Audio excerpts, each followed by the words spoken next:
जब हम विहार में आते हैं तो हमारा सबसे पहला कर्तव्य बनता है कि हम त्रिशरण पंचशील ग्रहण करें और वंदना करें।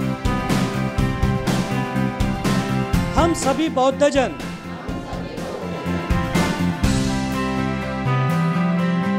अपना विहार अपनी आवाज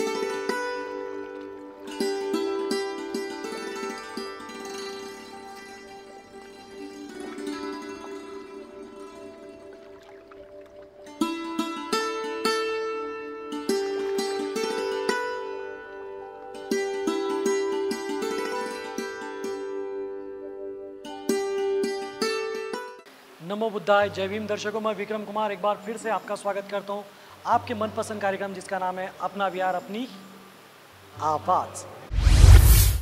आज फिर से एक नए विहार को लेकर मैं आया हूं।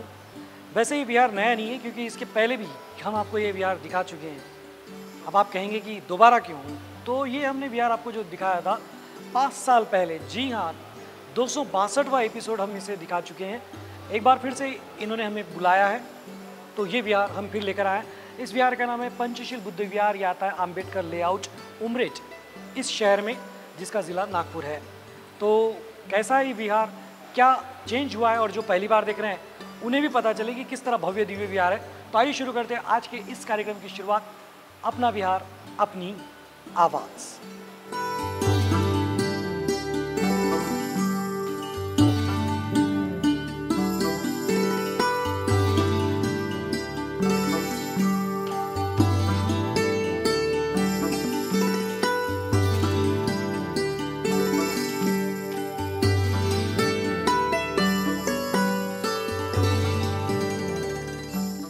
दर्शकों, वक्त हो गया है सबके साथ त्रिशरण पंचशील ग्रहण करने का। उम्मीद है आप भी हमारे साथ हमेशा की तरह करेंगे। तो आइए शुरू करते हैं त्रिशरण पंचशील।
अंबादास रघुनाथ मेश्राम डॉक्टर आंबेडकर स्मारक समितीचा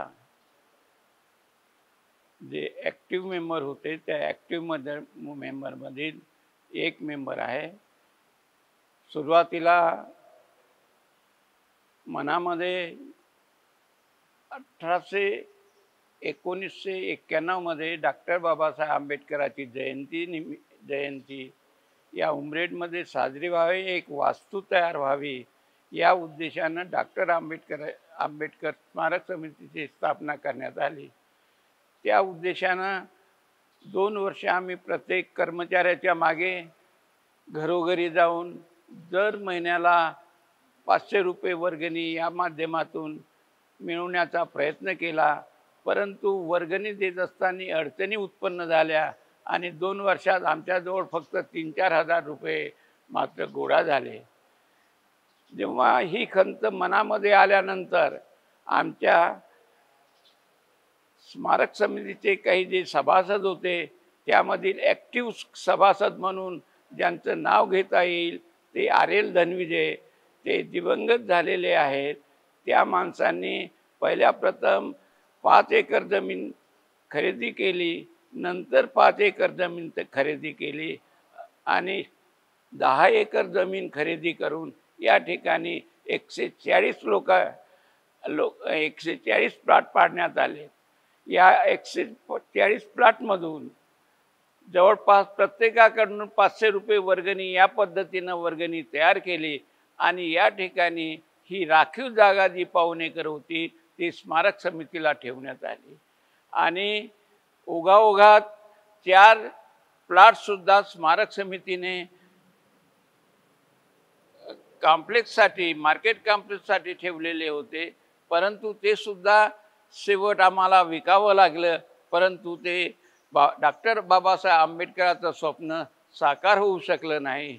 नंतर पाठपुरवठा करून या विहाराला मुहूर्तमेढ करण्यासाठी महाराष्ट्र शासनाच्या वतीने आणि विनंती अर्ज केल्यानंतर त्या विनंती अर्जाला मान देऊन महाराष्ट्र शासनाकडनं जी मदत मिळाली आणि या जागेवर स्मारक समितीकडनं असलेली ही राखीव जागा स्मारक समितीसाठी या ठिकाणी या शासनाच्या वतीने हे भव्य असं दिव्य असं स्मारक आपल्याला दिसत आहे। वरती मात्र पंचशील बुद्ध विहार म्हणून आपण स्थापन करण्यात आले।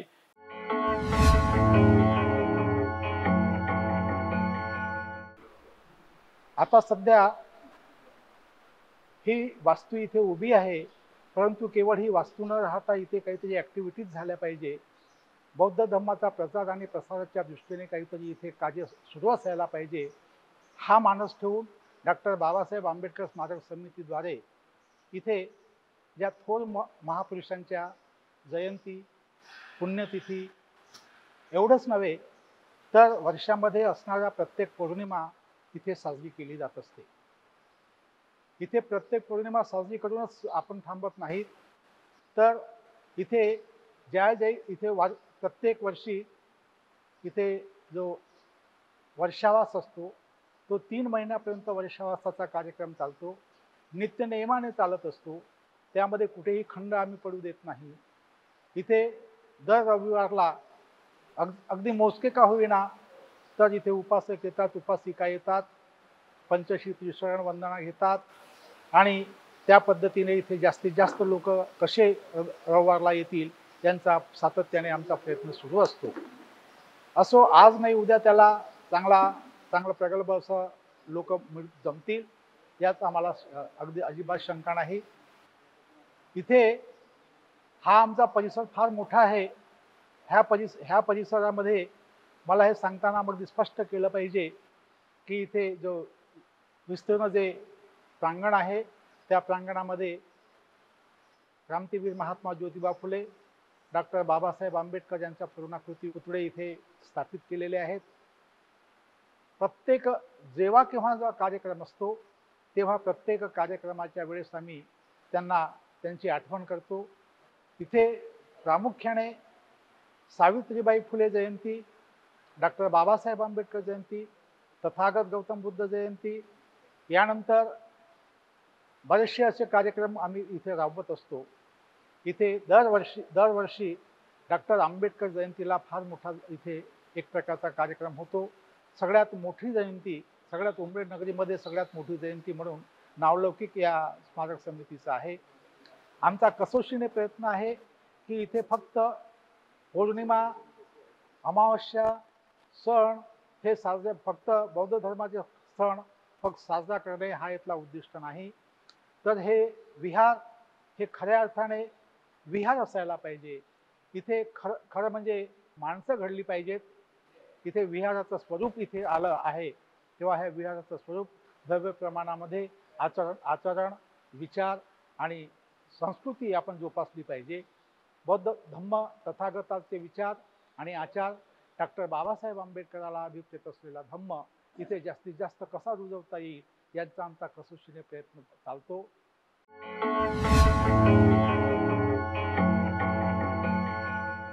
मी SP मेश्राम, डॉक्टर बाबासाहेब आंबेडकर स्मारक समिती उमरेड सहसचिव या पदावर कार्यरत आहे. डॉक्टर बाबासाहेब आंबेडकर स्मारक समितीच्या वतीने या ठिकाणी अनेक उपक्रम राबवले जातात, ज्यामध्ये विहार हे धम्म आणि प्रसाराचं केंद्र असायला पाहिजे. त्या प्रकारचे सर्व उपक्रम इथे राबवले जातात आणि भविष्यामध्ये आम्ही विपස්සना सेंटर हे स्थळ बुद्धविहार नसून विपස්සना सेंटर असायला पाहिजे अशा प्रकारचा आमचा प्रयत्न राहील.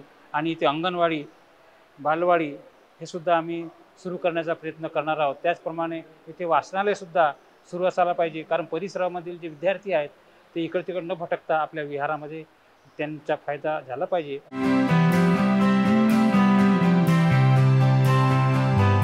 दर्शकों, वक्त है इस वक्त बोध कथा श्रवण करने का. तो आज भी हम आपके लिए लेकर आए हैं प्यारी सी बोध कथा. और अगर आपके पास भी इस तरह की कोई बोध कथा है, अच्छे सुविचार हैं, तो आप इसी नंबर पर हम तक पहुंचाएं ज़रूर. और जब हम तक भेजें तो अपना नाम पता ज़रूर भेजें, ताकि उसे जब हम इस कार्यक्रम का हिस्सा बनाएं तो हम बता सकें कि उसे हमें आपने भेजा है. तो आइए श्रवण करते हैं आज की कथा.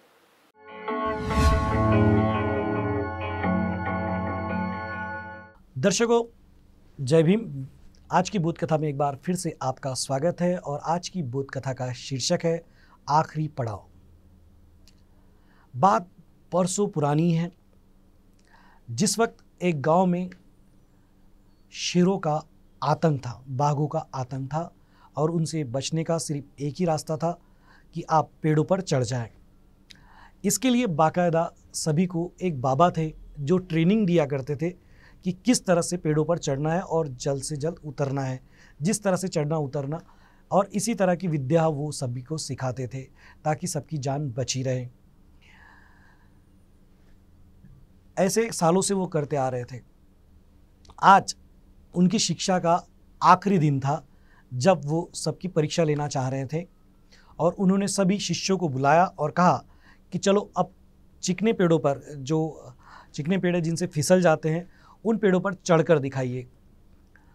तो पहला शिष्य आया, वो चढ़ गया, ऊंचाई तक गया, और जैसे जैसे धीरे धीरे नीचे आया, और जैसे ही वो बीच में आया तो बाबा फिर से चिल्लाया और जोर से बोले कि रुक जाओ, संभल कर, यहाँ से धीरे धीरे उतरना है. और वो धीरे उतर गया. ऐसा हर शिष्य के साथ उन्होंने किया. और फिर शिष्यों ने उनसे एक सवाल किया कि बाबा, सबसे ज़्यादा मुश्किल तो घड़ी वो होती है जब हम सबसे ऊपर होते हैं, और आपने वहाँ पर हमें नहीं रोका, लेकिन जब हम पूरी तरह से उतर रहे थे तब बीच में आने के बाद आपने हमें रोक दिया और कहा कि अब यहाँ से संभल कर. आसानी से तो उतर तो रहे थे, फिर आपने वहाँ नहीं टोका जहाँ टोकना चाहिए था. तो बाबा ने उसका जवाब दिया कि ये सबको पता है कि ऊपर सबसे ज़्यादा धोखा है, सबसे ज़्यादा मुश्किल है पहुँचना ऊपर, लेकिन तुम वहाँ पहुँच गए थे. लेकिन जब तुम वापसी में नीचे आ रहे थे तो तुम्हारे अंदर जो आत्मविश्वास था वो अति हो गया था. और होता यही है कि जब हम हमारा लक्ष्य जो पड़ा हुआ है उसके जब काफ़ी करीब आ जाते हैं तो कभी कभी हम अति आत्मविश्वासी बन जाते हैं, ओवर कॉन्फिडेंट हो जाते हैं. हमें लगता है यार अब तो इतना कर लिया, अब तो इतना सा रह गया, ये तो हम कर ही लेंगे. और ये जो ओवर कॉन्फिडेंस है ये कहीं ना कहीं हमें हरा देता है. आपने कई बार किसी को कहते सुना होगा, या आपने कहा होगा कि बस लास्ट मौके पर मैं वो छूट गया. कई बार क्रिकेट मैच आप जब देखते हैं तो हो जाता ये कि खिलाड़ी बढ़िया खेलता होता है, लेकिन 99 पर ही वो आउट हो जाता है. शतक बनाने से चूक जाता है, सेंचुरी पूरी नहीं कर पाता है, कहीं ना कहीं वो और कॉन्फिडेंट हो जाता है या कहीं ना कहीं डर जाता है। तो जब लक्ष्य आपके सामने हो तब उस वक्त पूरा संयम बनाकर रखें और उस लक्ष्य को आप हासिल कर सकते हैं। बस संयम बनाकर रखें, पूरा पड़ाव तो आप पार कर लेते हैं। लास्ट मौके पर हिम्मत को ना हारने दे, ना कॉन्फिडेंस को कम होने दे, ना अति होने दे। तो आज की ये कहानी से यही शिक्षा हमें मिलती है और आप हमेशा आपका कॉन्फिडेंस परफेक्ट रहे, यही मंगल कामना हम करते हैं। आज के लिए बस इतना ही। दर्शकों, एक बार फिर से विहार सज गया है। दर्शकों, मैं आपको बता दूं कि ये विहार आज से 5 साल पहले, जी हाँ 5 साल पहले ये विहार हम आपको दिखा चुके हैं। एक बार फिर से ये विहार हम आपके लिए लेकर आए हैं।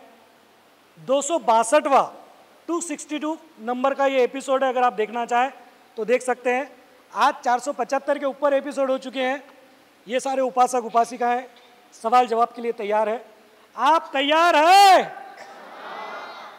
आवाज से लग नहीं रहा आपको कि जबरदस्ती तैयार है। चलिए देखते हैं कैसा होता है। चलिए शुरू करते हैं।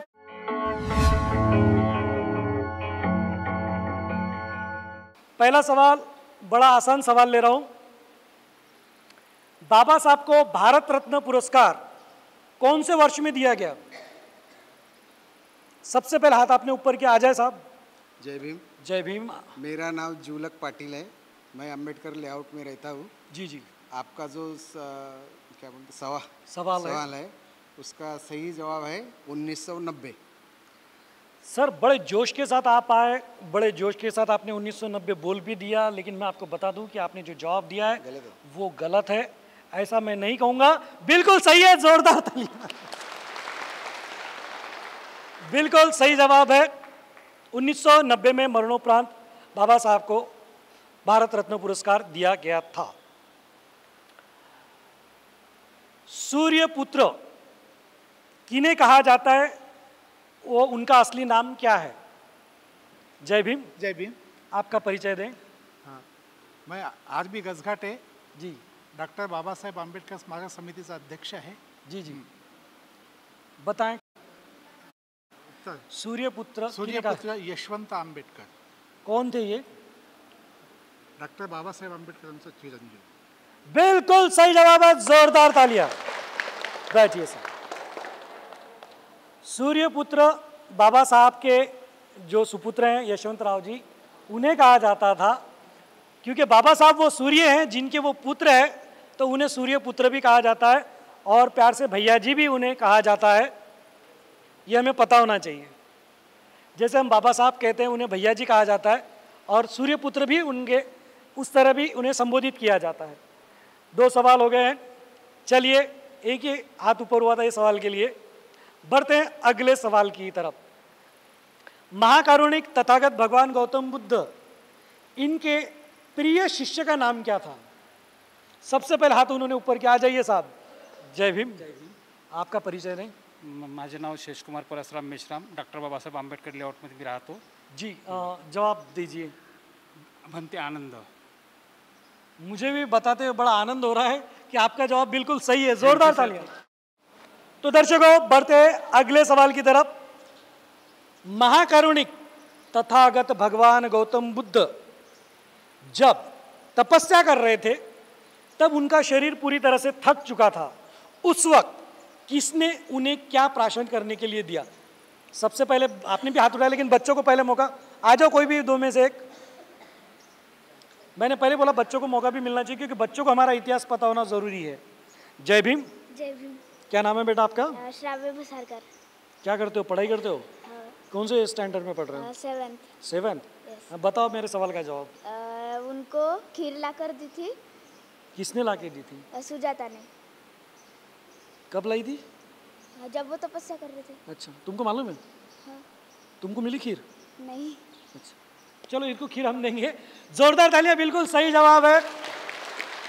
सुजाता ने महाकारुणिक तथागत भगवान गौतम बुद्ध को खीर दी थी।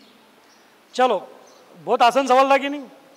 देखिए, अगला सवाल भी बड़ा ही आसान है।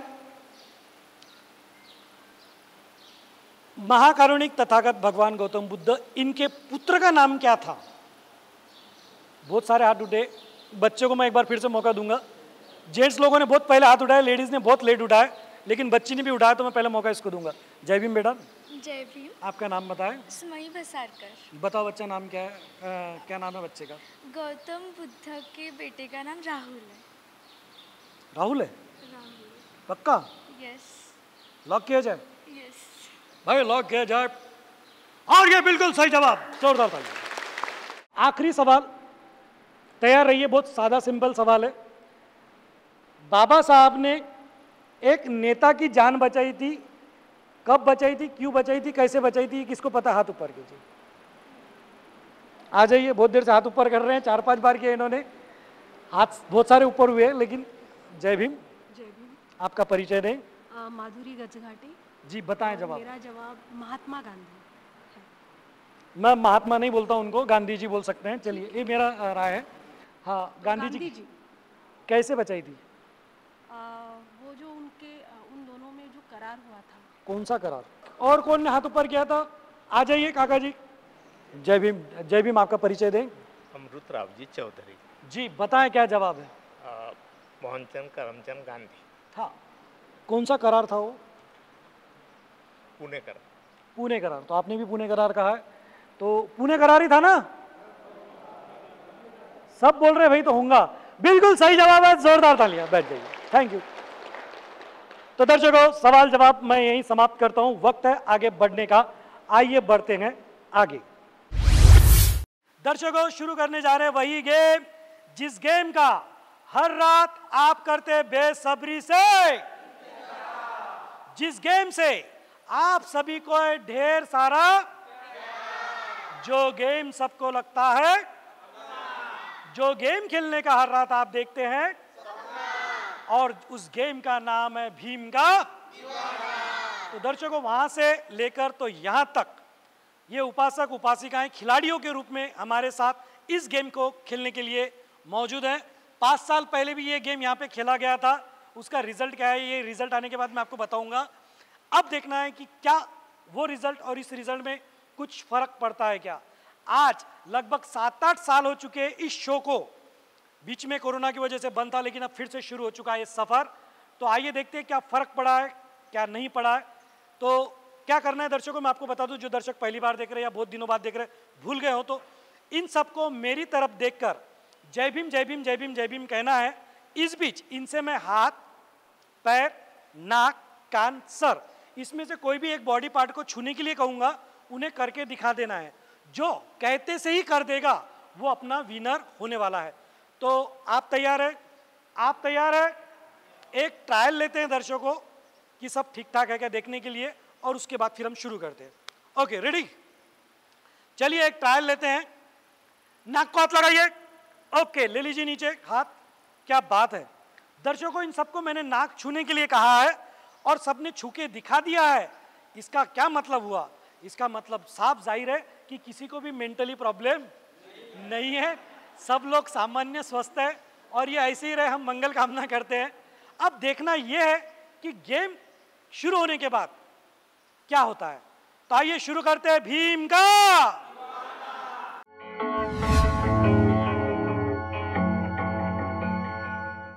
आप सबका समय शुरू होता है अब। पकड़िए पैर, पैर बोला और सबने सर पकड़ा।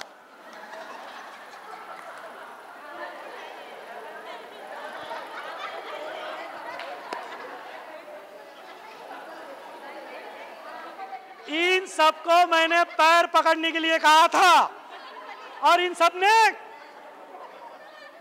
अपना सर पकड़ लिया है। इनकी हंसी रुक नहीं रही है, इनको समझ में नहीं आ रहा क्या हो गया है, और जब समझ में आया तब तक के सब हो गया था। इसका क्या मतलब हुआ? इसका मतलब यही हुआ कि आज भी कोई विनर नहीं है। हम 500 एपिसोड के करीब है दर्शकों, 8 साल हो गए, लेकिन आज भी इस गेम का कोई विनर नहीं है। लाखों लोगों में ये गेम खेला जा चुका है और हर बार ये मैंने साबित करके दिया है कि हम जय भीम वाले जब जय भीम कहते हैं यहां से कहते हैं, और जब यहां से जय भीम निकलता है तो ना कुछ दिखाई देता है ना कुछ सुनाई देता है। मैं हमेशा कहता क्या हूं और ये लोग करते क्या है। तो दर्शकों, मैं फिर से यही कहूंगा कि आज भी कोई विनर नहीं है और मैं जैसा कहता था मैं वही कहूंगा कि इसीलिए मैं कहता हूं कि मैं हूं भीम का दीवाना और ये सारे बन गए भीम के दीवाने। बढ़ते हैं आगे।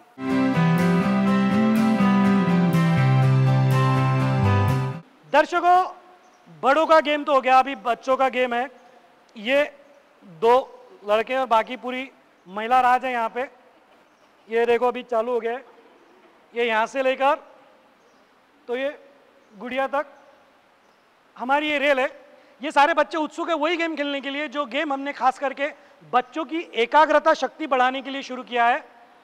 दिक्कत यही है कि मेरी याददाश्त चली जाती है, मैं गेम का नाम भूल जाता हूँ। गेम का नाम क्या है?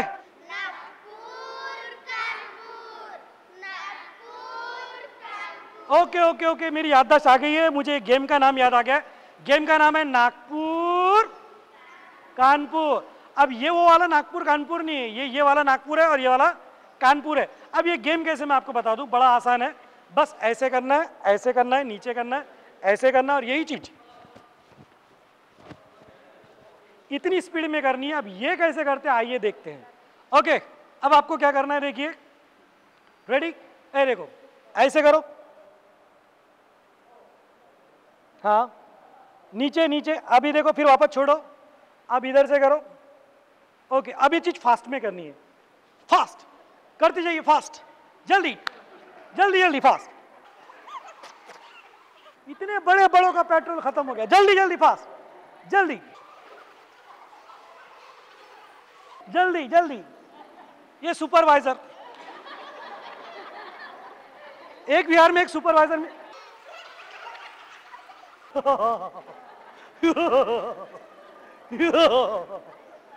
इनका कुछ होने वाला नहीं है, इनको इन्हीं के हाल पर हमेशा की तरह छोड़ देते हैं। वक्त आगे बढ़ने का, आइए बढ़ते हैं आगे।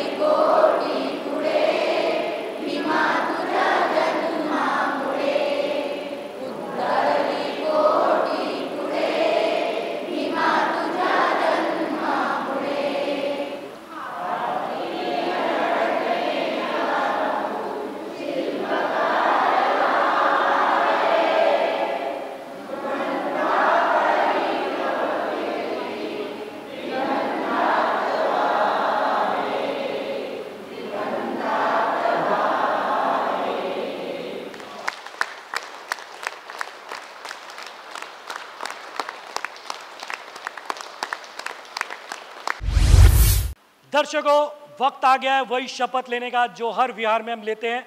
आज भी वही शपथ लेंगे और आपसे भी गुजारिश है कि आप भी हमारे साथ ये शपथ जरूर लें।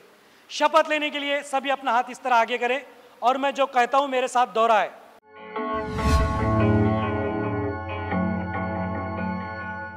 हम सब बाबा साहब के अनुयायी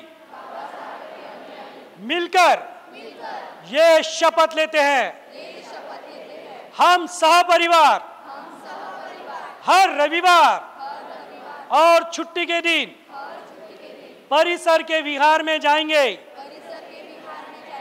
वहां वंदना करेंगे, यथाशक्ति धम्मदान करेंगे, साथ ही एक दूसरे के सुख और दुख में मिलकर शामिल होंगे। आवाज इंडिया टीवी के माध्यम से हम सब मिलकर ये शपथ लेते हैं। नमो बुद्धाय, जय भीम। हाथ नीचे करें। दर्शकों, उम्मीद करता हूं कि आपने भी हमारे साथ मिलकर न सिर्फ ये शपथ ली होगी बल्कि इसका पालन भी आप कर रहे होंगे, करते रहेंगे, साथ ही साथ औरों को भी इसके लिए जागृत जरूर करते रहें। बढ़ते हैं आगे। दर्शकों, अगर आपको लगता है कि आवाज़ इंडिया टीवी इसी तरह आगे बढ़ता रहे, धम्म का प्रचार प्रसार करता रहे, तो बस आपको 2 काम करने हैं। पहला, इसे नित्य नियम से देखें, और अगर ये चैनल आप तक नहीं दिख रहा है तो कैसे दिख सकता है, इसके लिए प्रयत्न करें और औरों को भी इस चैनल से जोड़ने की कोशिश करें। दूसरा, इस चैनल को आर्थिक रूप से मजबूत करें। जी, आप गलत ना समझें, आर्थिक रूप से मजबूत करने के लिए आपको कोई दान वगैरह या किसी का सभासद मेंबर नहीं होना है, बल्कि आपको ये करना है कि आपके परिवार में होने वाले जन्म दिवस, शादी की सालगिरह, स्मृति दिन या फिर अपने कोई प्रतिष्ठान का एक विज्ञापन साल में एक बार तो भी आवाज़ इंडिया टीवी पर ज़रूर दें। इस विहार में भी कई ऐसे उपासक उपासिकाएं जिन्होंने आवाज़ इंडिया टीवी को विज्ञापन देकर इसे जिम्मेदारी समझते हुए निभाया हुआ है। तो आइए देखते हैं कौन है वो उपासक उपासिकाएं जिन्होंने आवाज़ इंडिया टीवी को मदद की।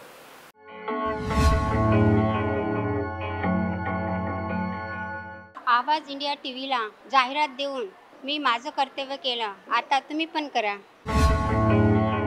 आवाज इंडिया टीव्हीला जाहिरात देऊन आम्ही आमचे कर्तव्य केलं, तुम्ही कधी करता? आवाज इंडिया टीव्हीला जाहिरात देऊन आम्ही आमचं कर्तव्य केलंय, आता तुम्ही पण करा। आवाज इंडिया टीवी को ऐड देकर मैंने जिम्मेदारी निभाई है, अब आपकी बारी। आवाज इंडिया टीव्हीला जाहिरात देऊन मी माझं कर्तव्य केलं, तुम्ही कधी करता? आवाज इंडिया टीव्हीला जाहिरात देऊन मी माझं कर्तव्य केलं, आता तुम्ही पण करा। आवाज इंडिया टीव्हीला जाहिरात देऊन मी माझं कर्तव्य केलं, आता तुमची बारी। आवाज इंडिया टीवी को ऐड देकर हमने जिम्मेदारी निभाई, अब आपकी बारी। आवाज इंडिया टीव्हीला जाहिरात देऊन मी माझं कर्तव्य केलं, आता तुम्ही पण करा। आवाज इंडिया टीवी को ऐड देकर हमने जिम्मेदारी निभाई, क्या आपने निभाई? आवाज इंडिया टीवी को ऐड देकर मैंने जिम्मेदारी निभाई, क्या आपने निभाई? आवाज इंडिया टीव्हीला जाहिरात देऊन मी माझं कर्तव्य केलं, आता तुम्ही पण करा। आवाज इंडिया टीव्हीला जाहिरात देऊन मी माझं कार्य केलं, आता तुम्ही पण करा। आवाज इंडिया टीव्हीला जाहिरात देऊन आम्ही आमचं कर्तव्य केलं, आता तुम्ही पण करा। आवाज इंडिया टीवीला जाहिरात देऊन मी माझं कर्तव्य केलं, आता तुम्ही पण करा। तो दर्शकों, उम्मीद करते हैं ये विहार आपको ज़रूर पसंद आया होगा। ऐसा है ये पंचशील बुद्ध विहार जो आता है अम्बेडकर लेआउट, उमरेड, इस शहर में। अगर आपके आसपास भी इस तरह का प्यारा सा खूबसूरत सा विहार, तो देर किस बात की।